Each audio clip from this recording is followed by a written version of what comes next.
Welcome everybody. This is the Rotary eClub of Silicon Valley, and we are recording our program for the week of April the 6th, 2015. It is a pleasure to have you with us. Thank you very much for coming to our site and reading through our program. I hope you're seeing lots of things that will be inspiring to you in some fashion, and that you're taking an interest in our club and in Rotary and all of the good that both do.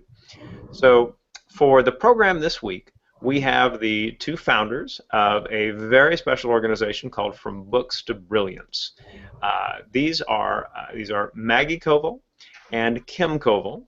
Maggie Covill is a former teacher now working with an educational company, and Kim Covill is a middle school teacher of language who has done all kinds of work to help develop libraries in rural parts of Latin America. And so you're going to learn lots of wonderful things about this group.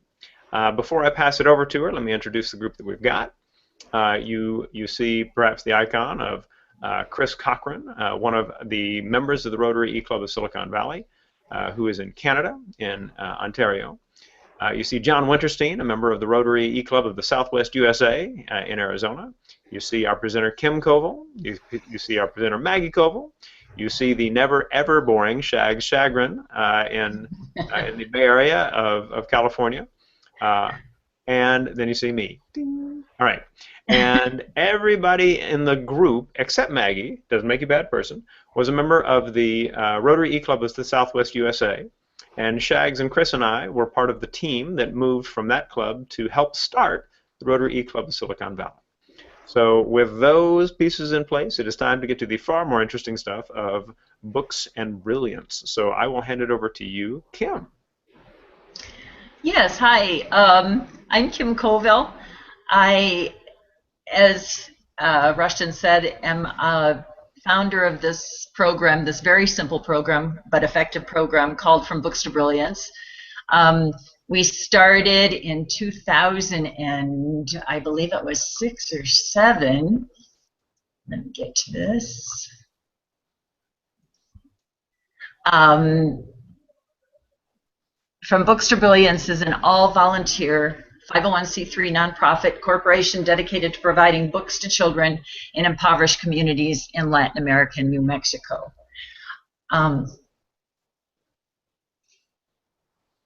Actually, Maggie and I started this process while we were volunteering for the University of Texas Medical Branch in Galveston.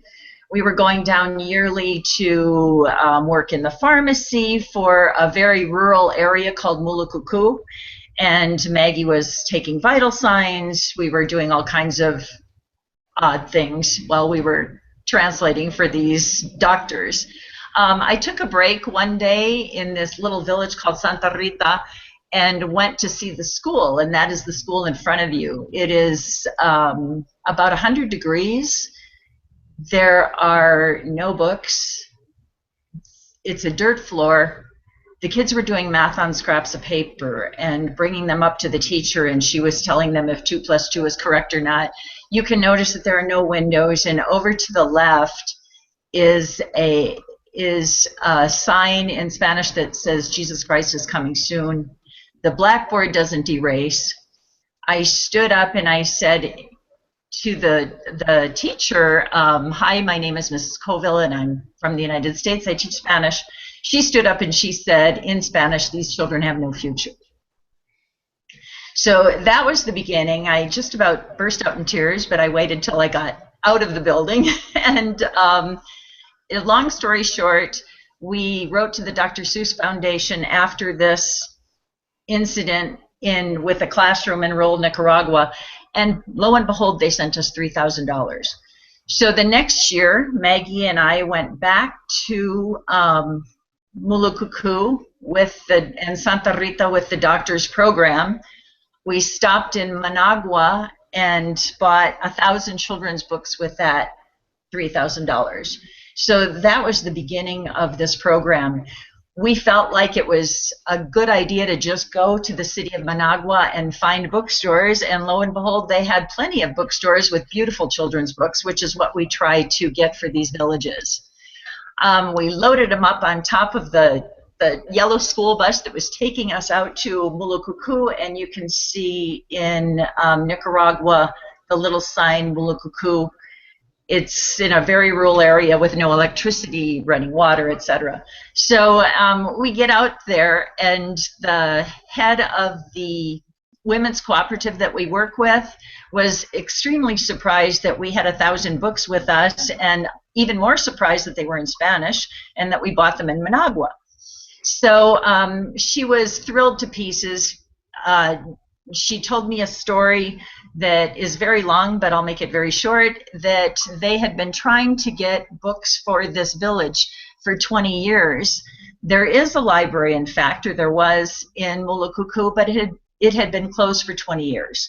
So she said that she and several volunteers had to take a trip to Matagalpa, which is about a 5-hour trip away. One of the people in the truck at the time was Samuel Vidaurre, who was a farmer's son in the area who got himself educated, somehow educated himself in the midst of the Sandinista Contra War. And he needed to go also to Matagalpa. So they were kind of afraid because, of course, the Sandinista Contra War was raging on, and there were many battles in that area. They got to Matagalpa okay. On the way back, the truck was stopped. The people that stopped them got them out of the truck and made them all line up, at which time they looked at everybody's hands to see if they were calloused or if they were fine. And if they were calloused, they lived because, of course, they were probably ranchers and weren't educated. If their hands were fine and no calluses, they were intelligent. They were, well, I shouldn't say intelligent. They were educated, and which is what happened with the Samuel Vidaurre. They shot him in the head. They didn't know who he was, just that he was educated and he could be a problem down the line for their cause. So, long story short, they get him back to Mulukuku, and he dies on the way in the truck. And the library closed the only door that it has. So it didn't open again until we showed up with the 1,000 books after 20 years of being closed. So that's the beginning story of the history of this project. These are the areas now that we are working with. We're still working with Mulukuku, El Fortín, El Pantanal, La Solidaridad in Nicaragua, and we have 3 other village libraries in El Estor, Guatemala, Rabinal, and Santo Tomas. So this is Maggie. I'm going to talk a little bit about our focus in FBTB. With our experience, there's been a lot of heartbreaking stories within countries such as Nicaragua, Guatemala, reasons why these countries don't have access or weren't provided with the books they needed for literacy. So our focus, of course, is to provide access to books to these remote areas. Throughout the years, FBTB has explored ways of providing and transporting the books and materials, including shipping from the States. Ultimately, we've found that purchasing the books and materials in the target country best serves our libraries and best benefits the surrounding communities. So there's a couple reasons for that. First, with us purchasing all of the books and materials in the target country or community, we're actually able to work more closely with the communities on their specific needs by inviting the community leaders, the library managers with us to do the shopping, do the purchasing, and help us plan for the future. Another reason why we purchase while we're there is it's important for us to do our best to promote cultural identity. By purchasing in our target countries, target communities, we're actually able to purchase a lot of folkloric literature, culturally relevant texts, and relevant up-to-date textbooks that a lot of the libraries need for reference books. This third reason and most important reason that, or one of the most important reasons we purchased there, is we're able to promote their local economy and also the surrounding community by providing some business to the small local bookstores and local supply stores. Next slide, please, Kim. Great. So with our mission and the way we operate a lot is we really try to partner, collaborate with a lot of other organizations. Some of our connections in Nicaragua throughout the years have been, we're able to collaborate well. Some were a little bit of a surprises, which is fantastic. But some of them include Casa Jalteva in Granada. There's also Casa de la Mujer, and that is a women's cooperative that we work very closely with, including the Cooperativa Maria Luisa Ortiz. Also, the Rotary Club of Granada, we've been in contact with them. South Granville Rotary Club of North Carolina has been a support in one of our communities that we work in as well. And then University of Texas Medical Branch, and also University of Wisconsin-Eau Claire, which is where I got my undergraduate degree.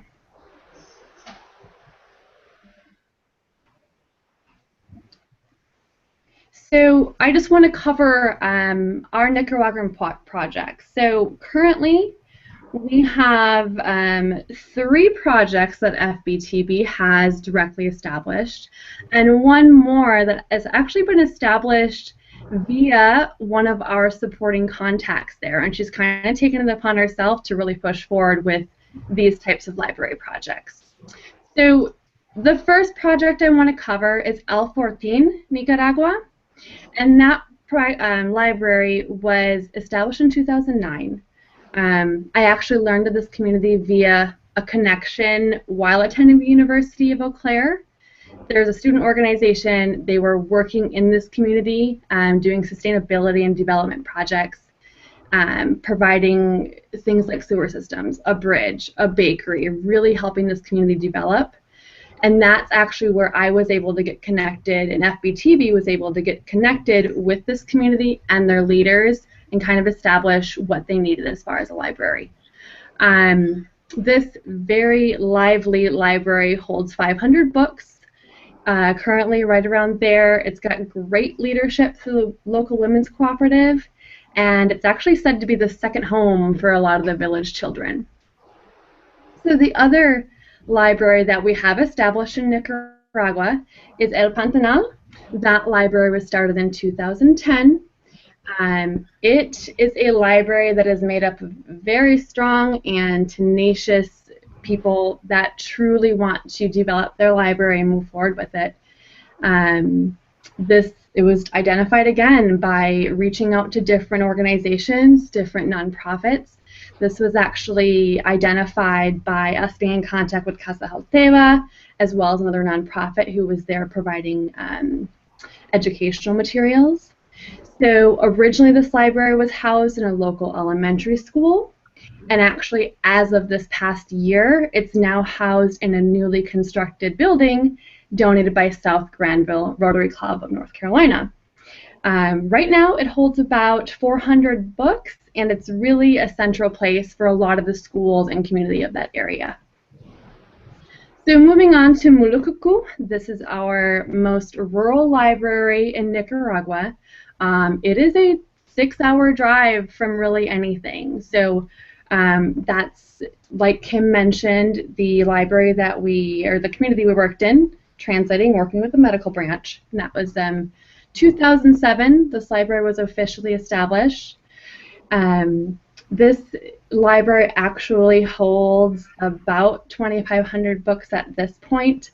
When we first showed up in 2007 with 1,000 books, imagine their surprise when we asked them to help with inventory. So, the last project, La Solidaridad, is actually the project that has been spearheaded by one of our main contacts. She is a leader within the Women's Cooperative. She heads projects to replace cardboard houses, shacks, with standardized housing. And her goal is to establish a library space in the quote-unquote style of From Books to Brilliance in every community that she works in. So she's really been a very strong partner of ours, and we're excited to move forward with her.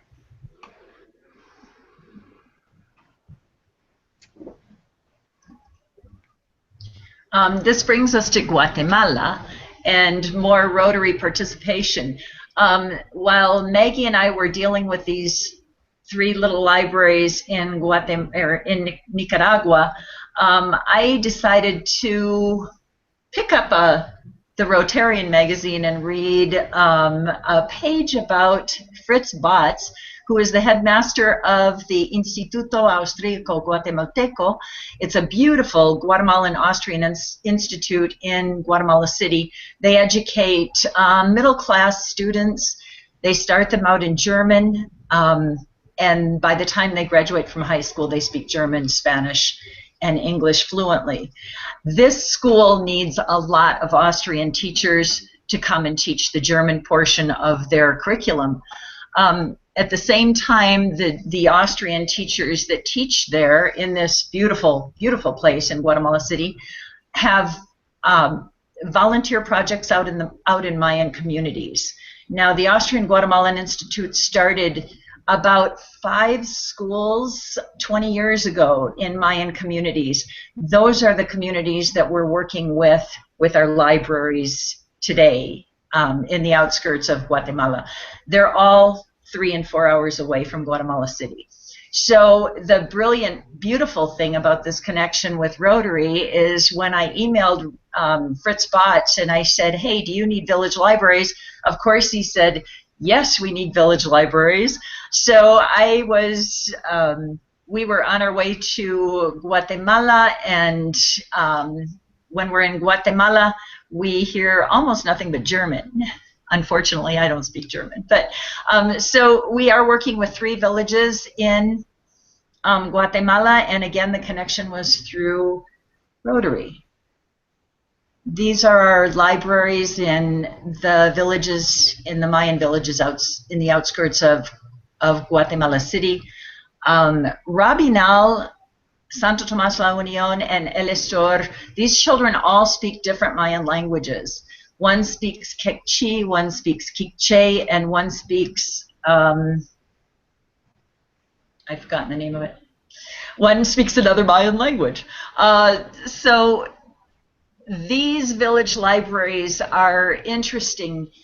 They are now publishing some books in Guatemala City at the university. This is a university project trying to get books published in these native languages for students. So when we go to Guatemala City, we're able to go to the stores, buy as many books as we can in their native languages, and get them out to the villages. The Santo Tomas La Unión at the top is absolutely delightful to go visit. They always have some kind of celebration for us when we come. Homemade tamales, music. It's just delightful to see this village school. Every classroom sings a song for you. It's quite interesting. Rabinal, down at the bottom right, they originally had a place in each one of their classrooms when we brought the original group of books to have a reading corner. Last year when we got there, we were surprised because they had dedicated a specific room as their own library. So now they have a dedicated library, which again was a total surprise for us. The El Estor one in the bottom left was just refinished, or just actually reconstructed last year and this year.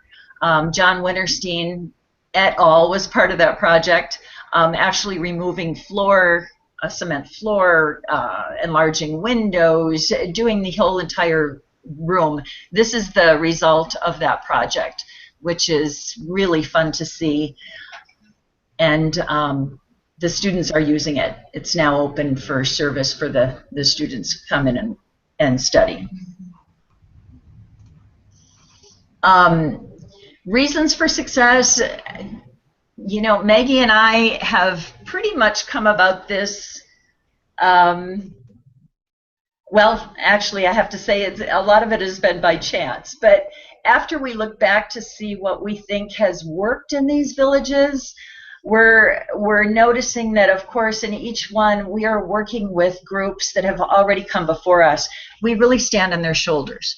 So we are constantly looking for villages that have other organizations that have touched the village, whether it's a medical team or whether it's Rotary, or it could be, the Austrian Guatemalan Institute, any of those things, as long as these villages have been touched by other organizations and those organizations are continuing to work with them, it's a perfect situation for us to come in and bring books. No one can do everything. So we help with the Mayan schools by bringing books in Guatemala. And of course, Nicaragua is a different story with, we're working with the cooperatives, the women's cooperatives primarily there. We work with the community leaders, try to find community leaders that are strong. And we have a little very, very simple library system that we bring to the libraries. It's the old checkout system that all of us, I'm sure, used when we were kids. Very, very simple system. The simpler, the better for these villages. One of the challenges that we have is trying to get the village libraries to lend books, because these villages have never had a book, much less, hundreds. So when we bring these books, they look at us like, really, you want us to lend these books out? So that takes a lot of work and a lot of patience, because they're a little bit afraid of losing the books. We also return every year so that they can see our faces. I know sometimes groups have good intentions, but they maybe get, go down once or twice and then they're not to be seen again. So now these villages are starting to trust that we're coming back every year. We're also being able to contact a lot of them through this great communication system we have now with email and phones, etc. So we can get information from the village themselves, which is phenomenal. So really, in effect, what we're doing is trying to educate citizens and edify their communities. And it seems to be working for whatever reasons there are. Oops, I'm sorry.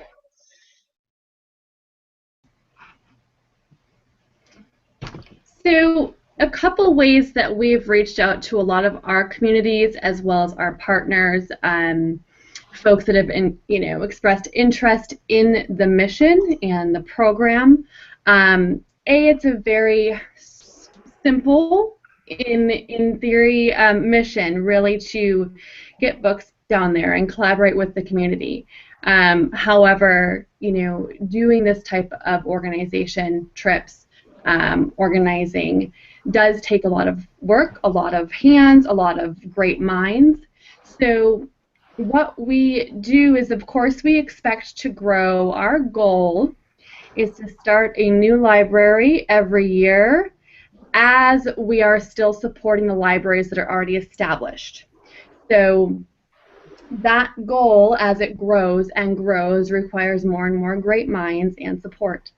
A couple ways that a lot of people have really gotten on board and gotten interested in it, from books to Brilliance, and helped out. One of the ways is just ask how you can help. I mean, there are a lot of ways that our partners and our community has helped with different skills, different strengths. The other way, of course, is donate, right? Being able to really go down, purchase books. It's wonderful that you can go into Managua, buy a beautiful children's book for pennies on the dollar from what you'd buy it here. So you can buy a beautiful children's book for $4, right? And kind of within that range, and really be able to provide a great start to a library. Introducing us to friends. I mean, you really never know who would really want to jump on board and get involved in something like this. Social media is always a great way to get the word out there. I wish I was a social media guru, and I'm just not yet, but I'm working on it. So if someone out there really has that under control, definitely get a hold of us and, give us some insight and help out. The other way is, of course, just spreading the word. It's a mission that, again, is simple. However, it's very effective, and very needed in a lot of these communities.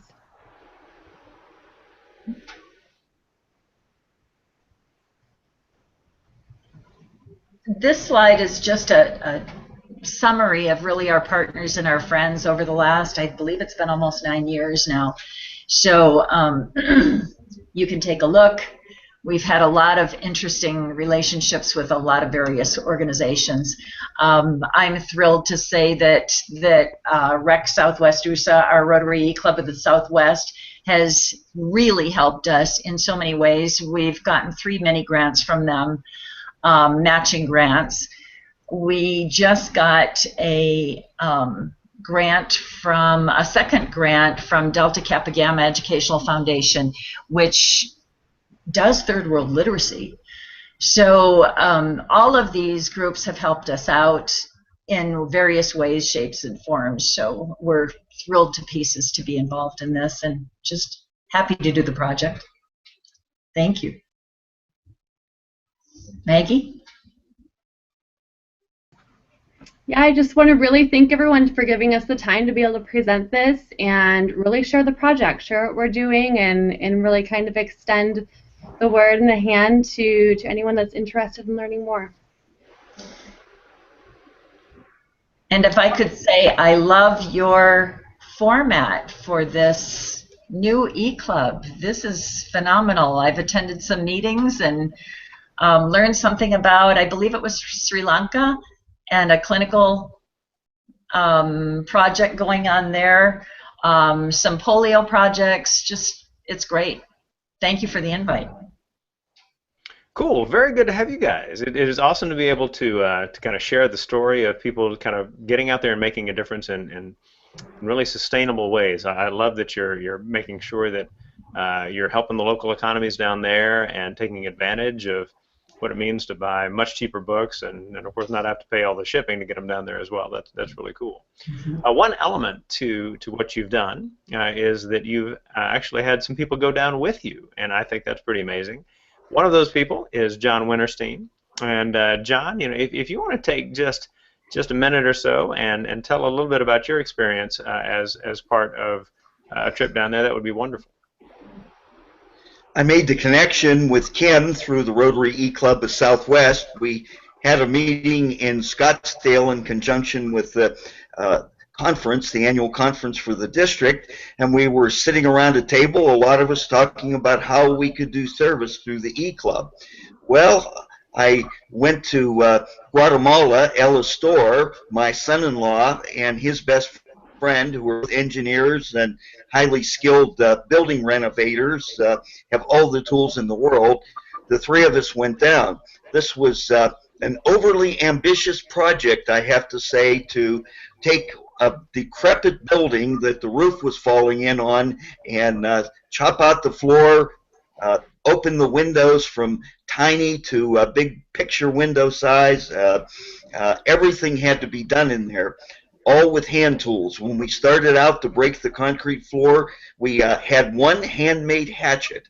The boys, the 12 of them who were assigned to my part of the project, they went to the homes that they live in and came back with pickaxes, and homemade pickaxes, by the way, and various welded pieces of metal, and we broke the floor out, which was up to 12 inches thick in places. We had the right materials, the right equipment to cut the walls. The door was only about 5 feet tall and about 28 inches wide, and we wanted to make it normal size. To our great surprise, the building was earthquake-proof. It was full of rebar.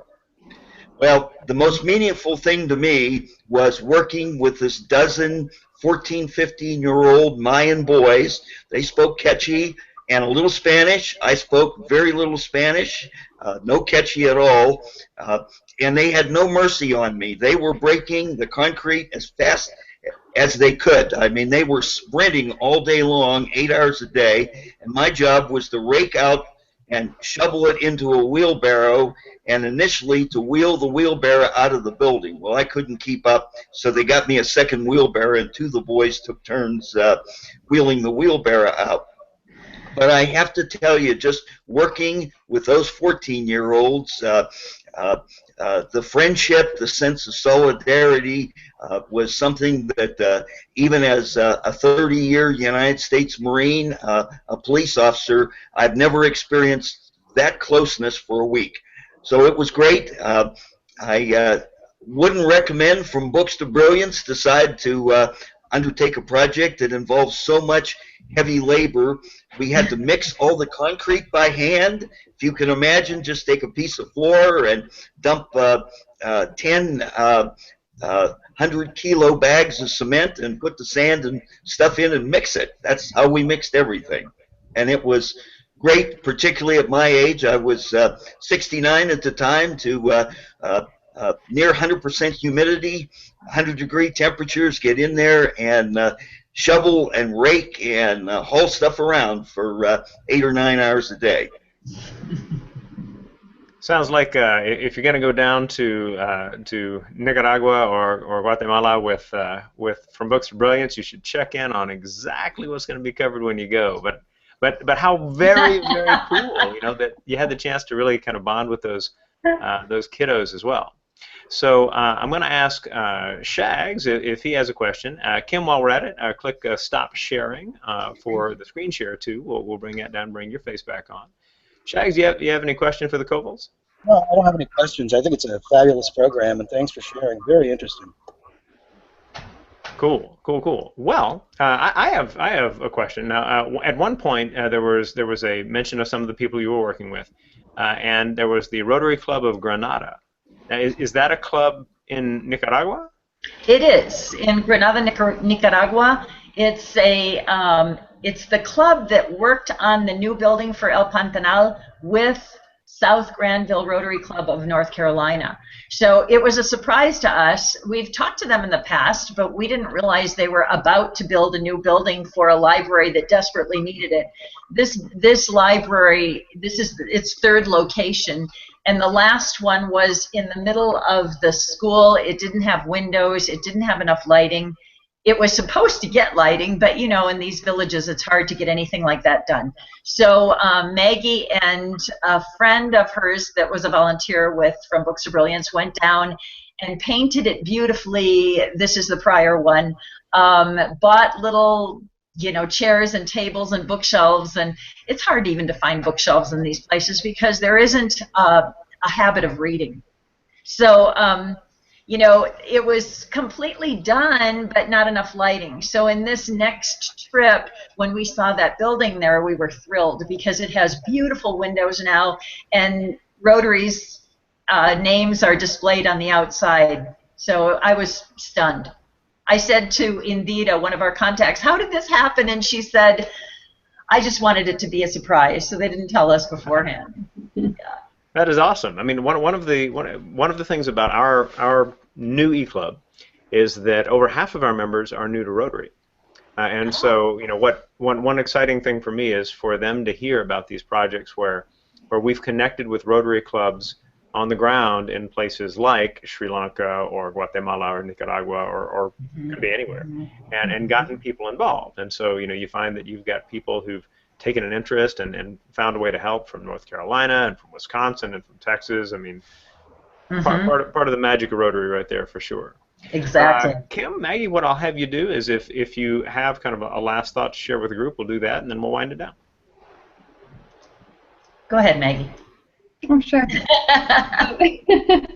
Yeah, I really, you know, just again, really thank you for having us on. I think it's really exciting. I've been learning more and more about the eClub that you guys have in the Silicon Valley, and it just sounds like you guys kind of are on fire for pushing forward and really making a difference wherever it is that your passion lies, and moving forward from there. So thank you for letting us be a part of that and being here today.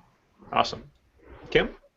Yes, and thank you to all Rotary. I'm just stunned. Everywhere we go, we see Rotarian, you know, signs of something happening, whether it's on the road next to the freeway or whatever it is.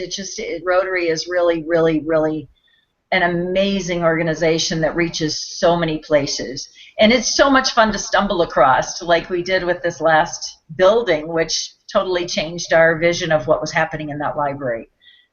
Thank you, Rotary. Well, I love the thought that there's a building down there that people are really impressed with because John was hauling a bunch of rocks out that Oh yeah. wildly capable Mayan ancestry teens were like, we're gonna get this floor ready. That's awesome. So Yes. To all of our members and guests, thank you so much for joining in on this week's program. I hope that the story is an inspiring one to you. That's kind of always our goal, to help people kind of understand that they have something to give, whether it's time or their talents or their resources, their energy. There's a lot of need out there, and finding ways to share with others the opportunity to do that in especially some innovative way is something that all of us value.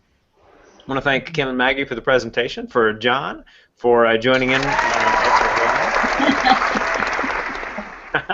and our members who joined in in the peanut gallery. Shags, way to go, yeah. And Chris, who had to go to another meeting, but got almost all of this, so very, very cool. If you are still with us, which I hope you are, make sure that at the bottom of the page of this post, you will see several things. You will see a survey that will allow you to let us know that you attended. You have to do that survey so that we know you attended. So if you are a member, you will fill that out. You'll get an email, I believe, saying you attended. So you got that record as well. If you are a guest, you will get an email back that you can share with your club if you are working to make up a meeting, and just share kind of what we're doing. We want the members of your clubs to know that there is never a reason not to keep up 100% attendance when you can choose to take in a meeting of the Rotary eClub of Silicon Valley at 11 p.m. on a Thursday night, in your pajamas and a cup of coffee, whatever you want. So make sure you fill out that survey.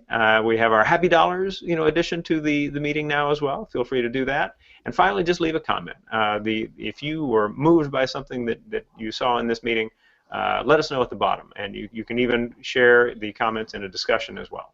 So with that, we'll say see you next week, and thank you again for joining us. So bye, everybody. Thank you.